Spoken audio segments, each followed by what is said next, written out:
Ito na section. Alo na, naman dito exam ka ron. Alo, mag-review tayo abot sa eskwelahan. Yes, tara na. Sige po di ba ko kasabutan na English pag yun? Lain na lang ang subject eh. Kasabutan na rin na mga toy.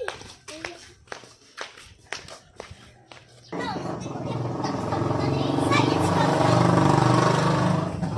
Mama, science ko. Abot eh, pag-gayo mga high. Subtraction. Equivalent. Di naman tapos ko ilalim. So, may A plus A plus B. May A plus A plus B plus C. So,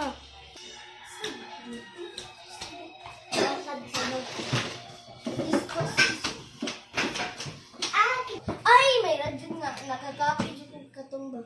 Number 1, A, B, C. Ay, ang una ay A, B, C, D, A, B, D, D, A, C.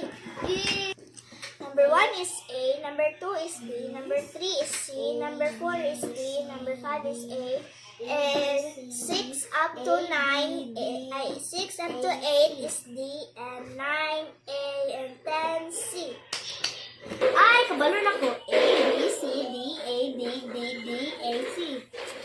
Nana, baka turun ako ng estudyantisa. Test ba yung umili?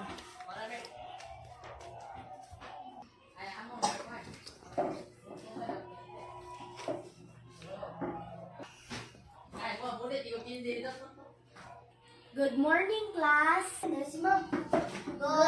morning, Ma'am Comprador. It's nice to see you this morning. So, please take your seat. So, class, test ninyo ron na. So, ako na ihatag sa inyong chair. Ay, ang iyong ansiranan niya, ako na ihatag sa inyong desk. Okay, ma'am. So, ihipos na yung mga notebook, kaya ako na ihatag ang test paper.